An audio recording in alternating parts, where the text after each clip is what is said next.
ಮೂವಿಯ ಮೊದಲ ಸೀನ್ ನಲ್ಲಿ ಒಂದು ಬೇರೆ ಪ್ರಪಂಚವನ್ನೇ ತೋರಿಸ್ತಾರೆ. ಇಲ್ಲಿ ಒಬ್ಬ ಭಿಕ್ಷುಕನಿಂದ ಹಿಡಿದು ರಾಜಕಾರಣಿಗಳವರೆಗೂ ಪ್ರತಿಯೊಬ್ರು ಕೇವಲ ಸತ್ಯವನ್ನೇ ಮಾತಾಡ್ತಾ ಇರ್ತಾರೆ. ಯಾಕಂದ್ರೆ ಈ ಪ್ರಪಂಚದಲ್ಲಿ ಯಾರಿಗೂ ಕೂಡ ಸುಳ್ಳನ್ನ ಹೇಳೋದಿರ್ಲಿ, ಸುಳ್ಳು ಅಂದ್ರೆ ಏನು ಅಂತಾನೆ ಗೊತ್ತಿರೋದಿಲ್ಲ. ನೆಕ್ಸ್ಟ್ ಸೀನ್ ನಲ್ಲಿ ಮಾರ್ಕ್ ಅನ್ನೋ ಒಬ್ಬ ವ್ಯಕ್ತಿಯನ್ನ ತೋರಿಸ್ತಾರೆ. ಇವನೇ ಈ ಮೂವಿಯ ಮೇನ್ ಕ್ಯಾರೆಕ್ಟರ್. ಮಾರ್ಕ್ ಆನಾ ಅನ್ನೋ ಲೇಡಿಯ ಜೊತೆ ಒಂದು ಡೇಟ್ಗೆ ಹೊರಟಿರ್ತಾನೆ. ಆದರೆ ಮಾರ್ಕ್ ನ ನೋಡಿ ಆನಾಗೆ ಖುಷಿ ಆಗೋದಿಲ್ಲ. ಮಾರ್ಕ್ ಆನಾಗೆ ನಾನ್ ನಿನ್ನ ಕಾಸ್ಟ್ಲಿ ರೆಸ್ಟೋರೆಂಟ್ ಗೆ ಕರ್ಕೊಂಡು ಹೋಗಕ್ಕಾಗಲ್ಲ ಅಂತ ಡೈರೆಕ್ಟ್ ಆಗಿ ಹೇಳ್ಬಿಡ್ತಾನೆ. ಯಾಕಂದ್ರೆ ಇನ್ನ ಕೆಲವೇ ದಿನಗಳಲ್ಲಿ ಅವನ ಕೆಲಸ ಹೋಗ್ತಾ ಇರುತ್ತೆ. ಆನಾ ಕೂಡ ಡೈರೆಕ್ಟ್ ಆಗಿ ನನಗ್ ನೀನ್ ಸ್ವಲ್ಪ ಕೂಡ ಇಷ್ಟ ಆಗ್ಲೇ ಇಲ್ಲ ಅಂತ ಮುಖದ ಮೇಲೆ ಹೊಡೆದಾಗ ಹೇಳ್ಬಿಡ್ತಾಳೆ. ಮಾರ್ಕ್ಗೆ ಇಷ್ಟೇ ಅವಮಾನ ಸಾಲದು ಅಂತ ಒಬ್ಬ ವೆಯ್ಟರ್ ಅಲ್ಲಿಗೆ ಬಂದು ನೀವಿಬ್ರು ಅಪ್ಪ ಮಗಳ ಅಂತ ಕೇಳ್ತಾನೆ. ಅದರಿಂದ ಮಾರ್ಕ್ಗೆ ಇನ್ನ ಡಿಸಪಾಯಿಂಟ್ ಆಗುತ್ತೆ. ಅದೇ ಸಮಯಕ್ಕೆ ಆನಾಗೆ ಅವಳ ತಾಯಿ ಫೋನ್ ಮಾಡಿ ಹುಡುಗ ಇಷ್ಟ ಆದ್ನ ನಿನ್ಗೆ ಅಂತ ಕೇಳ್ತಾಳೆ. ಅದಕ್ಕೆ ಆನಾ ಏನ್ ಹೇಳಿ ನಾನು ನಿನ್ಗೆ, ನೋಡೋದಕ್ಕೊಳ್ಳೆ ನೀರಾನೆ ಇದ್ದಾಗಿದ್ದಾನೆ, ಡೇಟ್ ಅಂತ ಹೇಳಿ ಇದ್ಯಾವ್ದೋ ಚೀಪ್ ರೆಸ್ಟೋರೆಂಟ್ ಕರ್ಕೊಂಡ್ ಬಂದಿದ್ದಾನೆ, ಅದು ಇದು ಅಂತೇಳಿ ಮಾರ್ಕ್ ನ ಮರ್ಯಾದೆಯನ್ನ 3 ಕಾಸಿಗೆ ಹರಾಜ್ ಹಾಕ್ಬಿಡ್ತಾಳೆ. ಮಾರ್ಕ್ಗೆ ತುಂಬಾ ಬೇಜಾರಾಗಿ ಅಲ್ಲಿಂದ ಎದ್ದು ಹೋಗ್ಬಿಡ್ತಾನೆ. ಮಾರನೇ ದಿನ ಮಾರ್ಕ್ ತನ್ನ ಆಫೀಸ್ಗೆ ಹೋಗ್ತಾನೆ. ಆಫೀಸ್ನ ಒಬ್ಬ ವ್ಯಕ್ತಿ ಮಾರ್ಕ್ ನ ಎಲ್ಲರಿಗೂ ಇಂಟ್ರೊಡ್ಯೂಸ್ ಮಾಡ್ತಾ, ಮಾರ್ಕ್ ಈ ಕಂಪನಿಯ ಸ್ಕ್ರೀನ್ ಪ್ಲೇ ರೈಟರ್, ಹಾಗೆ ಸಿಕ್ಕಾಪಟ್ಟೆ ಸೋಂಬೇರಿ, ಯಾವಾಗ್ಲೂ ಕೆಲಸದಿಂದ ತಪ್ಸ್ಕೊಳಕ್ಕೆ ನೋಡ್ತಿರ್ತಾನೆ.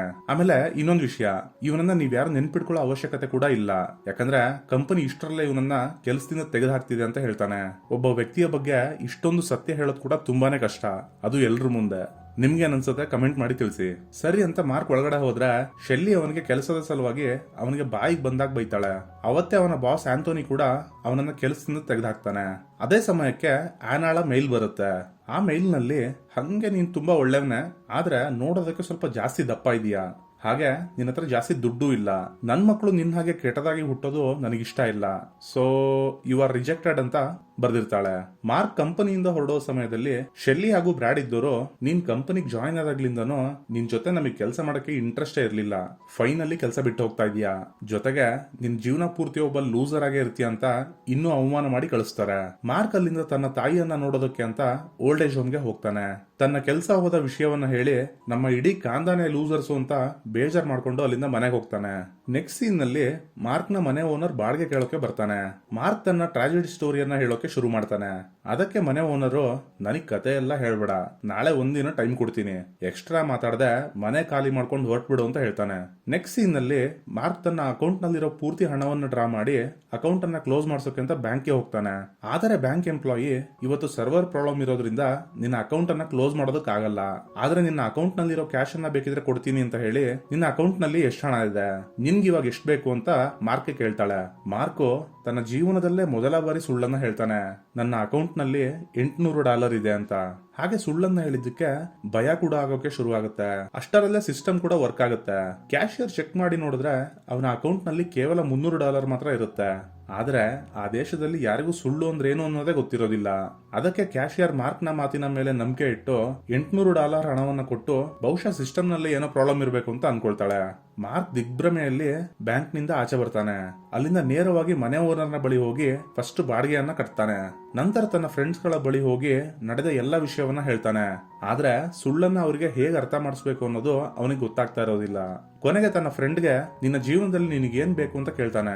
ಅವನ ಫ್ರೆಂಡ್ ಇದ್ದೋನು, ನನಗೆ ಒಬ್ಬ ಸುಂದರವಾಗಿರೋ ಹುಡುಗಿ ಜೊತೆ ಮದುವೆ ಆಗ್ಬೇಕು, ಆಲ್ರೆಡಿ ನನಗೆ 40 ವರ್ಷ ವಯಸ್ಸಾಗಿದೆ, ಏನ್ ಮಾಡೋದು ಅಂತ ಅರ್ಥನೇ ಆಗ್ತಿಲ್ಲ ಅಂತ ಹೇಳ್ತಾನೆ. ಮಾರ್ಕ್ ಬಾರಿಂದ ಆಚೆ ಬಂದು ಅವನ ಕಡೆ ನಡ್ಕೊಂಡ್ ಬರ್ತಿದ್ದ ಒಬ್ಬ ಹುಡುಗಿಗೆ, ನೀನ್ ಏನಾದ್ರೂ ನಾನು ಹೇಳ್ದಾಗ ಕೇಳಲಿಲ್ಲ ಅಂದ್ರೆ ಇಡೀ ಪ್ರಪಂಚನೇ ಪ್ರಳಯ ಆಗುತ್ತೆ, ಈ ಭೂಮಿನೇ ನಾಶವಾಗಿ ಹೋಗುತ್ತೆ ಅಂತ ಹೇಳ್ತಾನೆ. ಅದರಿಂದ ಆಕೆಗೆ ತುಂಬಾನೇ ಭಯವಾಗುತ್ತೆ. ಹಾಗೆ ನೀನ್ ಏನ್ ಹೇಳಿದ್ರು ಕೇಳ್ತೀನಿ ಅಂತ ಅವನ ಜೊತೆ ಹೊರಡ್ತಾಳೆ. ಮಾರ್ಕ್ ಅವಳ ಜೊತೆ ಮಾತಾಡೋದಕ್ಕೆ ಟ್ರೈ ಮಾಡ್ತಾ ಇರ್ತಾನೆ. ಆದ್ರೆ ಅವಳು ಪ್ರಪಂಚ ಪ್ರಳಯ ಆಗುತ್ತೆ ಅನ್ನೋ ಟೆನ್ಷನ್ ನಲ್ಲಿ ಏನು ಸರಿಯಾಗಿ ಮಾತಾಡ್ತಾನೆ ಇರೋದಿಲ್ಲ. ಸ್ವಲ್ಪ ಹೊತ್ನಲ್ಲೇ ಅವನಿಗೆ ಇದೆಲ್ಲ ವಿಚಿತ್ರ ಅನ್ಸಿ ಫೋನ್ ನಲ್ಲಿ ಮಾತಾಡೋ ತರ ಡ್ರಾಮಾ ಮಾಡ್ತಾ, ಜಸ್ಟ್ ನಾಸಾಯಿಂದ ಫೋನ್ ಬಂದಿತ್ತು, ಪ್ರಪಂಚ ಏನ್ ಪ್ರಳಯ ಆಗಲ್ವಂತೆ ಅಂತ ಹೇಳಿ ಮತ್ತೆ ವಾಪಸ್ ತನ್ನ ಫ್ರೆಂಡ್ ನ ಬಳಿ ಬರ್ತಾನೆ. ಹುಡುಗಿ ಬಿಟ್ಟು ನಿನ್ನ ಜೀವನದಲ್ಲಿ ಬೇರೆ ಏನ್ ಬೇಕು ಅಂತ ಬೇಡ್ಕೊಳ್ತೀಯ ಅಂತ ಕೇಳ್ತಾನೆ. ಅದಕ್ಕೆ ಅವನ ಫ್ರೆಂಡು, ಸಿಕ್ಕಾಪಟ್ಟೆ ದುಡ್ಡು ಅಂತ ಹೇಳ್ತಾನೆ. ಇಬ್ಬರು ಕಾರ್ನಲ್ಲಿ ಹೋಗ್ತಾ ಇರ್ತಾರೆ. ಮಾರ್ಕ್ ನ ಫ್ರೆಂಡ್ ಫುಲ್ ನಶೆಯಲ್ಲಿ ಕಾರ್ ಓಡಿಸ್ತಾ ಇದ್ದಿದ್ರಿಂದ ಒಬ್ಬ ಪೊಲೀಸ್ ಆಫೀಸರ್ ಅವನ ಕಾರನ್ನ ನಿಲ್ಸಿ ಡ್ರಂಕ್ ಅಂಡ್ ಡ್ರೈವ್ ನ ಕೇಸ್ ನಲ್ಲಿ ನಿನ್ನ ಅರೆಸ್ಟ್ ಮಾಡ್ತಿದೀನಿ ಅಂತ ಹೇಳ್ತಾನೆ. ಆದ್ರೆ ಮಾರ್ಕ್ ಈಗ ಮತ್ತೆ ಸುಳ್ಳನ್ನ ಹೇಳ್ತಾನೆ. ಇಲ್ಲ ಸರ್, ನನ್ನ ಫ್ರೆಂಡ್ ಸತ್ಯವಾಗ್ಲೂ ಕುಡ್ದಿಲ್ಲ, ಅವನಿಗೆ ಆರೋಗ್ಯ ಸ್ವಲ್ಪ ಸರಿ ಇಲ್ಲ ಅಷ್ಟೇ ಅಂತ ಹೇಳ್ತಾನೆ. ಮಾರ್ಕ್ ನ ಮಾತನ್ನ ಪೊಲೀಸ್ ನಂಬಿ ಸರಿ ಆಯ್ತು ಹೊರಡಿ ಅಂತ ಕಳಿಸ್ತಾನೆ. ನೆಕ್ಸ್ಟ್ ಸೀನ್ ನಲ್ಲಿ ಮಾರ್ಕ್ ಒಂದು ಕಸಿನೋಗೆ ಹೋಗಿ 28ನೇ ನಂಬರ್ ಮೇಲೆ ಬಾಜಿಯನ್ನ ಕಟ್ತಾನೆ. ಆದ್ರೆ ಬಾಲು 35ನೇ ನಂಬರ್ನ ಮೇಲೆ ಬೀಳುತ್ತೆ. ತಕ್ಷಣ ಎಲ್ಲರ ಗಮನ ಬೇರೆ ಕಡೆ ಹೋಗುವಾಗ ಮಾಡಿ ಮೋಸ ಮಾಡಿ ಗೆಲ್ತಾನೆ. ಯಾರೊಬ್ರು ಕೂಡ ಅವನ ಮೇಲೆ ಡೌಟ್ ಪಡೋದೇ ಇಲ್ಲ. ಹೀಗೆ ಕಸಿನೋದಲ್ಲಿ ಒಂದಾದ್ಮೇಲೆ ಒಂದು ಬಾಜಿಯನ್ನ ಗೆಲ್ತಾ ಅಲ್ಲಿಂದ ಸಿಕ್ಕಾಪಟ್ಟೆ ಹಣವನ್ನ ತಗೊಂಡು ಆಚೆ ಬರ್ತಾನೆ. ಸುಳ್ಳು ಈಗ ಅವರ ಮನೆ ದೇವರಾಗಿರೋದ್ರಿಂದ ಸ್ವಲ್ಪ ಒಳ್ಳೆ ಕೆಲಸ ಕೂಡ ಮಾಡೋಣ ಅಂತ ಸುಮಾರು ಜನರಿಗೆ ಸಹಾಯ ಕೂಡ ಮಾಡ್ತಾನೆ. ಮತ್ತೆ ಅವನಿಗೆ ಆನಾಳ ನೆನಪಾಗುತ್ತೆ. ಅವಳಿಗೆ ಕಾಲ್ ಮಾಡಿ ನನ್ನ ಹತ್ರ ಈಗ ಸಿಕ್ಕಾಪಟ್ಟೆ ದುಡ್ಡಿದೆ, ನಾನೀಗ ಮೊದಲಿನ ತರ ಇಲ್ಲ, ನನಗೆ ಇನ್ನೊಂದು ಚಾನ್ಸ್ ಕೊಡು ಅಂತ ಕೇಳ್ತಾನೆ. ಅದಕ್ಕೆ ಆನಾ ಕೂಡ ಸರಿ ಅಂತ ಒಪ್ಕೊಳ್ತಾಳೆ. ಈ ಕಡೆ ಮಾರ್ಕ್ ಟಿವಿ ಆನ್ ಮಾಡಿದ್ರೆ ಅವನ ಹಳೆ ಕಲಿಗ್ ಬ್ರಾಡ್ ಬರೆದಿದ್ದ ಬುಕ್ಸ್ ಗಳ ಬಗ್ಗೆ ತುಂಬಾ ಹೊಗಳ್ತಾ ಇರ್ತಾರೆ. ತಕ್ಷಣ ಅವನಿಗೆ ಒಂದು ಐಡಿಯಾ ಬರುತ್ತೆ. ಒಂದಷ್ಟು ಹಾಳೆಗಳನ್ನ ತಗೊಂಡು ಒಂದು ಕಥೆಯನ್ನ ಬರೆಯೋಕೆ ಶುರು ಮಾಡ್ತಾನೆ. ಕೊನೆಗೆ ಹಾಳೆಗಳ ಮೇಲೆ ಸ್ವಲ್ಪ ಕಾಫಿಯನ್ನ ಚೆಲ್ತಾನೆ. ಅದರಿಂದ ಆ ಹಾಳೆಗಳು ಹಳೆಯ ಕಾಲದ್ದು ಅಂತ ಎಲ್ರಿಗೂ ಅನಿಸ್ಲಿ ಅಂತ. ಮಾರನೇ ದಿನ ಮತ್ತೆ ತನ್ನ ಹಳೆಯ ಕಂಪನಿಗೆ ಹೋಗಿ ಬಾಸ್ ಅನ್ನ ಭೇಟಿ ಆಗ್ತಾನೆ. ನನಗೆ ಒಂದಷ್ಟು ಹಳೆಯ ಕಾಲದ ಬರಹಗಳು ಸಿಕ್ಕಿದಾವೆ, ಅದರಲ್ಲಿ ಒಂದು ಸ್ಪೇಸ್ ಶಿಪ್ ಕ್ರಾಶ್ ಆಗಿರೋ ಕಂಪ್ಲೀಟ್ ಸ್ಟೋರಿಯನ್ನ ಬರೆಯಲಾಗಿದೆ ಅಂತ ಅವನ ಬಾಸ್ ನ ಬಳಿ ಒಂದು ಸೂಪರ್ ಫಾಸ್ಟ್ ಟ್ರೈನ್ ಅನ್ನ ಬಿಡ್ತಾನೆ. ಅದನ್ನ ಕೇಳಿದ ಅವನ ಬಾಸು ಇಡೀ ಕಂಪನಿಯ ಸ್ಟಾಫ್ ಅನ್ನ ಚೇಂಬರ್ಗೆ ಕರೆಸಿ ಮಾರ್ಕ್ ನ ಸ್ಟೋರಿಯನ್ನ ಗಮನವಿಟ್ಟು ಕೇಳಿ ಅಂತ ಹೇಳ್ತಾನೆ. ಈ ಕಡೆ ಮಾರ್ಕ್ ಇದ್ದೋನು 14ನೇ ಶತಮಾನದಲ್ಲಿ ಭೂಮಿಯನ್ನ ಒಬ್ಬ ಕ್ರೂರ ರಾಜನಿಂದ ಏಲಿಯನ್ಗಳು ಕಾಪಾಡಿದ್ರು. ಹಾಗೆ ಈ ಕಾಗದಗಳ ಪ್ರಕಾರ 7 ಶತಮಾನಗಳ ನಂತರ ಮಾರ್ಕ್ ಅನ್ನೋ ಒಬ್ಬ ಮಹಾನ್ ವ್ಯಕ್ತಿ ಭೂಮಿಯಲ್ಲಿರೋ ಜನರಿಗೆ ಈ ಕಥೆಯನ್ನ ತಿಳಿಸ್ತಾನೆ ಅಂತ ಬರೆದಿದೆ. ಕೊನೆಯ ಸಾಲಿನಲ್ಲಿ ಲೆಕ್ಚರ್ ಫಿಲ್ಮ್ಸ್ ಕಂಪನಿ ಈ ಕಥೆಯನ್ನ ಆಧಾರವಾಗಿಟ್ಕೊಂಡು ಒಂದು ದೊಡ್ಡ ಮೂವಿಯನ್ನ ತೆಗೆಯುತ್ತೆ. ನಂತರ ಮಾರ್ಕ್ ಒಬ್ಬ ಫೇಮಸ್ ಹಾಗೂ ಅತಿ ಶ್ರೀಮಂತ ವ್ಯಕ್ತಿ ಆಗ್ತಾನೆ ಅಂತ ಕೂಡ ಬರ್ದಿದೆ ಅಂತ ಸುಳ್ಳನ್ನ ಹೇಳ್ತಾನೆ. ಬ್ಲೈಂಡ್ ಆಗಿ ಎಲ್ರು ಅವನ ಮಾತುಗಳನ್ನ ನಂಬಿ ಚಪ್ಪಾಳೆ ವಿಜಲ್ ಹೊಡೆಯಕ್ ಶುರು ಮಾಡ್ಬಿಡ್ತಾರೆ. ಆಂಟೋನಿ ಮಾರ್ಕ್ಗೆ ಆದಷ್ಟು ಬೇಗ ಈ ಮೂವಿಯ ಮೇಲೆ ಕೆಲಸ ಮಾಡೋದಕ್ಕೆ ಶುರು ಮಾಡು ಅಂತ ಹೇಳ್ತಾನೆ. ಮಾರನೇ ದಿನ ಮಾರ್ಕ್ ಆನಾಳನ್ನ ಒಂದು ಕಾಸ್ಟ್ಲಿ ರೆಸ್ಟೋರೆಂಟ್ ಗೆ ಕರ್ಕೊಂಡು ಹೋಗ್ತಾನೆ. ಮೊದಲಿಗೆ ಆನಾ ಮಾರ್ಕ್ ನ ಸಕ್ಸಸ್ ಅನ್ನ ನೋಡಿ ಅವನಿಗೆ ಕಂಗ್ರಾಚುಲೇಟ್ ಮಾಡಿ ನಂತರ ಅವನ ಫ್ಯಾಮಿಲಿಯ ಬಗ್ಗೆ ವಿಚಾರಿಸ್ತಾಳೆ. ಅದಕ್ಕೆ ಮಾರ್ಕು, ನನ್ನ ತಂದೆ ಒಬ್ಬ ದೊಡ್ಡ ಕುಡ್ಕ, ಆದ್ರೆ ಈಗ ಅವನಿಲ್ಲ. ನನ್ನ ತಾಯಿ ಒಂದು ಓಲ್ಡ್ ಏಜ್ ಹೋಮ್ ನಲ್ಲಿ ಇದ್ದಾಳೆ, ಆದ್ರೆ ಈಗ ನನ್ನ ತಾಯಿಯನ್ನ ಅಲ್ಲಿಂದ ಕರ್ಕೊಂಡು ಒಂದೊಳ್ಳೆ ಮನೆ ಮಾಡ್ತೀನಿ ಅಂತ ಹೇಳ್ತಾನೆ. ನಂತರ ಆನಾಗೆ ಮದುವೆಯ ಬಗ್ಗೆ ಕೇಳ್ತಾನೆ. ಆಗ ಆನಾ, ನೋಡು, ನೀನು ಸಕ್ಸಸ್ಫುಲ್ ಏನೋ ಆಗಿದೀಯಾ, ನಿನ್ನ ಹತ್ರ ಸಿಕ್ಕಾಪಟ್ಟೆ ದುಡ್ಡು ಕೂಡ ಇದೆ, ಆದ್ರೆ ನಿನ್ನ ರೀತಿನೇ ನನ್ನ ಮಕ್ಕಳು ಕೂಡ ದಪ್ಪದಾಗಿ ಹಾಗೆ ಕೆಟ್ಟದಾಗಿ ಕಾಣೋದು ನನಗೊಂಚೂರು ಕೂಡ ಇಷ್ಟ ಇಲ್ಲ ಅಂತ ಮೂಕುದ್ ಮೇಲೆ ಹೊಡೆದಾಗ ಹೇಳ್ಬಿಡ್ತಾಳೆ.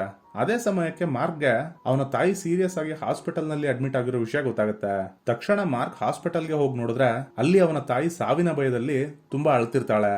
ತನ್ನ ತಾಯಿಯನ್ನ ಸಮಾಧಾನ ಮಾಡೋದಕ್ಕೋಸ್ಕರ ಸತ್ತ ನಂತರ ನೀನು ನೇರವಾಗಿ ಸ್ವರ್ಗಕ್ಕೆ ಹೋಗ್ತೀಯಾ, ಮತ್ತೆ ನೀನು ಯೌವನಕ್ಕೆ ಮರಳುತ್ತೀಯಾ, ಸ್ವರ್ಗದಲ್ಲಿ ನಿನಗೆ ಒಂದು ದೊಡ್ಡ ಬಂಗ್ಲೆಯನ್ನ ಕೊಡ್ತಾರೆ, ಕೈಗೆ ಕಾಲ್ಗೆ ಆಳುಗಳು ಕೂಡ ಇರ್ತಾರೆ, ನೀನು ರಾಣಿ ತರ ಇರ್ತೀಯ, ಟೆನ್ಷನ್ನೇ ತಗೊಳ್ಬೇಡ, ಅದು ಇದು ಅಂತ ಮತ್ತೆ ಒಂದು ಸೂಪರ್ ಫಾಸ್ಟ್ ಟ್ರೈನ್ ಅನ್ನ ಬಿಡ್ತಾನೆ.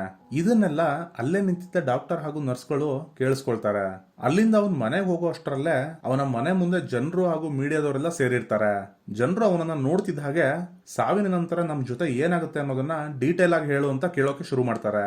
ಏನೇನೋ ಸರ್ಕಸ್ ಮಾಡಿ ಅವರಿಂದ ತಪ್ಸ್ಕೊಂಡು ಮನೆ ಒಳಗಡೆ ಬಂದು ಟಿವಿ ಆನ್ ಮಾಡಿದ್ರೆ ಟಿವಿನಲ್ಲೂ ಇದೇ ನ್ಯೂಸ್ ಬರ್ತಿರುತ್ತೆ. ಅಷ್ಟರಲ್ಲಿ ಆನಾ ಕೂಡ ಅಲ್ಲಿಗೆ ಬಂದು ನೀನ್ ನಿನ್ನ ತಾಯಿಯ ಬಳಿ ಏನ್ ಹೇಳ್ದೆ ಅಂತ ಕೇಳ್ತಾಳೆ. ಮಾರ್ಕ್ ಎಲ್ಲವನ್ನ ಹೇಳ್ತಾನೆ. ಕೆಲವೇ ಸೆಕೆಂಡ್ಗಳಲ್ಲಿ ಆನಾ ಅವನನ್ನ ಮಾತುಗಳನ್ನ ನಂಬ್ತಾಳೆ. ನಂತರ ಈ ಸತ್ಯವನ್ನ ನೀನು ಎಲ್ಲ ಜನರ ಮುಂದೆ ಹೇಳ್ಬೇಕು ಅಂತ ಹೇಳ್ತಾಳೆ. ಮಾರ್ಕ್ ಮನೆಯಿಂದ ಆಚೆ ಬಂದು ಆಕಾಶದಲ್ಲಿ ಒಬ್ಬ ಶಕ್ತಿಶಾಲಿ ವ್ಯಕ್ತಿ ಇದ್ದಾನೆ, ಸಾವಿನ ನಂತರ ಪ್ರತಿಯೊಬ್ಬರಿಗೂ ಇರೋದಕ್ಕೆ ಬಂಗ್ಲೆ, ಓಡಾಡೋದಕ್ಕೆ ಕಾರು, ಹೀಗೆ ಎಲ್ಲಾ ವ್ಯವಸ್ಥೆಯನ್ನ ಕೂಡ ಮಾಡ್ತಾನೆ ಅಂತ ಸುಳ್ಳನ್ನ ಹೇಳ್ತಾನೆ. ಆ ಗುಂಪಿನಲ್ಲಿದ್ದ ಒಬ್ಬ ಮಹಿಳೆ, ನಿನಗೆ ಹೇಗೆ ಈ ವಿಷಯ ಎಲ್ಲ ಗೊತ್ತು ಅಂತ ಕೇಳ್ತಾಳೆ. ಅದಕ್ಕೆ ಮಾರ್ಕ್, ನನಗೆ ಆ ವ್ಯಕ್ತಿನೇ ಖುದ್ದಾಗಿ ಬಂದು ಇದನ್ನೆಲ್ಲ ಹೇಳಿದಾನೆ ಅಂತ ಹೇಳ್ತಾನೆ. ನಂತರ ಈ ವಿಷಯ ಎಲ್ಲಾ ಕಡೆ ಹರಡುತ್ತೆ. ಕೆಲ ದಿನಗಳವರೆಗೂ ಎಲ್ಲಾ ನ್ಯೂಸ್ ಪೇಪರ್ ಹಾಗೂ ಮ್ಯಾಗಝಿನ್ ಗಳಲ್ಲಿ ಮಾರ್ಕ್ ನ ಬಗ್ಗೆನೇ ಸುದ್ದಿಗಳು ಪ್ರಿಂಟ್ ಆಗ್ತಿರುತ್ತೆ. ನೆಕ್ಸ್ಟ್ ಸೀನ್ ನಲ್ಲಿ ಮಾರ್ಕ್ ನ ಮೂವಿ ರಿಲೀಸ್ ಆಗಿ ಅದು ಸೂಪರ್ ಹಿಟ್ ಆಗಿರೋದನ್ನ ತೋರಿಸ್ತಾರೆ. ಈಗ ಮಾರ್ಕ್ ಒಬ್ಬ ತುಂಬಾ ಫೇಮಸ್ ಹಾಗೂ ಅತಿ ದೊಡ್ಡ ಶ್ರೀಮಂತನಾಗಿರ್ತಾನೆ.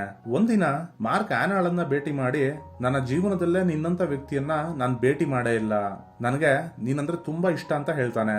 ಮಾರ್ಕ್ ನ ಮಾತುಗಳಿಂದ ಆನಾ ಇಂಪ್ರೆಸ್ ಆಗ್ತಾಳೆ. ಹಾಗೆ ಇಬ್ರು ಕಿಸ್ ಮಾಡೋದಕ್ಕೆ ಅಂತ ಹತ್ರ ಕೂಡ ಬರ್ತಾರೆ. ಆದ್ರೆ ಆನಾ, ನಾನು ನಿನ್ನ ಇಷ್ಟ ಏನೋ ಪಡ್ತೀನಿ ಆದ್ರೆ ಅಂತೇಳಿ ಮತ್ತೆ ಹಳೆ ಕ್ಯಾಸೆಟ್ ಅನ್ನೇ ಹಾಕ್ತಾಳೆ. ನನ್ ಮಕ್ಕಳು ನಿನ್ ರೀತಿನೇ ಹುಟ್ಟೋದು ನನಗೆ ಇಷ್ಟ ಇಲ್ಲ, ಎಕ್ಸೆಟ್ರಾ ಎಕ್ಸೆಟ್ರಾ ಅಂತ. ಅದೇ ದಿನ ಸಂಜೆ ಆನಾ ಮಾರ್ಕ್ ನ ಬಳಿ ಬಂದು, ನಾನು ಬ್ರಾಡ್ ನ ಜೊತೆ ಡೇಟ್ಗೆ ಹೋಗ್ತಿದ್ದೀನಿ ಅಂತ ಹೇಳ್ತಾಳೆ. ಅದನ್ನ ಕೇಳಿ ಮಾರ್ಕ್ಗೆ ತುಂಬಾನೇ ಬೇಜಾರಾಗುತ್ತೆ. ಆನಾ ಡೇಟ್ಗೆ ಹೋಗಿದ್ದಾಗ ಬ್ರಾಡ್ ತನ್ನ ಬಗ್ಗೆ ಮಾತಾಡೋದಕ್ಕಿಂತ ಜಾಸ್ತಿ ಮಾರ್ಕ್ ನ ಬಗ್ಗೆನೆ ಬೈತಾ ಇರ್ತಾನೆ. ಮಾರನೇ ದಿನ ಆನಾ ಟಿವಿಯಲ್ಲಿ ಮಾರ್ಕ್ ನ ಇಂಟರ್ವ್ಯೂ ಅನ್ನ ನೋಡ್ತಿರ್ತಾಳೆ. ಆಗ ಅಲ್ಲಿಗೆ ಬಂದ ಅವಳ ತಾಯಿ ಚಾನೆಲ್ ಅನ್ನ ಚೇಂಜ್ ಮಾಡಿ, ನೀನ್ ಅವನಿಂದ ಆದಷ್ಟು ದೂರ ಇರೋದೇ ಒಳ್ಳೇದು, ನಿಮ್ಮಿಬ್ರದ್ದು ಒಳ್ಳೆ ಜೋಡಿ ಆಗೋಕೆ ಸಾಧ್ಯನೇ ಇಲ್ಲ, ಅವ್ನು ಯಾವತ್ತಿದ್ರು ನಂಬರ್ 1 ಲೂಸರ್ ಅಂತ ಹೇಳ್ತಾಳೆ. ಹೀಗೆ ಕೆಲವು ತಿಂಗಳುಗಳು ಕಳೀತಾವೆ. ಆನಾ ಮಾರ್ಕ್ ನ ಭೇಟಿ ಆಗೋಕೆ ಅಂತ ಅವನ ಮನೆಗೆ ಹೋಗ್ತಾಳೆ. ಆದ್ರೆ ಮಾರ್ಕ್ ನೋಡಿದ್ರೆ ದೇವದಾಸ್ ತರ ದಾಡಿ ಗಿಡಿ ಬಿಟ್ಕೊಂಡು ಡೋರ್ ನ ಓಪನ್ ಮಾಡ್ತಾನೆ. ಆನಾ ಮಾರ್ಕ್ಗೆ ಬ್ರಾಡ್ ನ ಜೊತೆ ಮದುವೆ ಆಗ್ತಾ ಇದೀನಿ ಅಂತ ಹೇಳಿ ಇನ್ವಿಟೇಷನ್ ಕಾರ್ಡ್ ಅನ್ನ ಕೊಡ್ತಾಳೆ. ಆನಾಳ ಮದುವೆಯ ದಿನ ಬರುತ್ತೆ.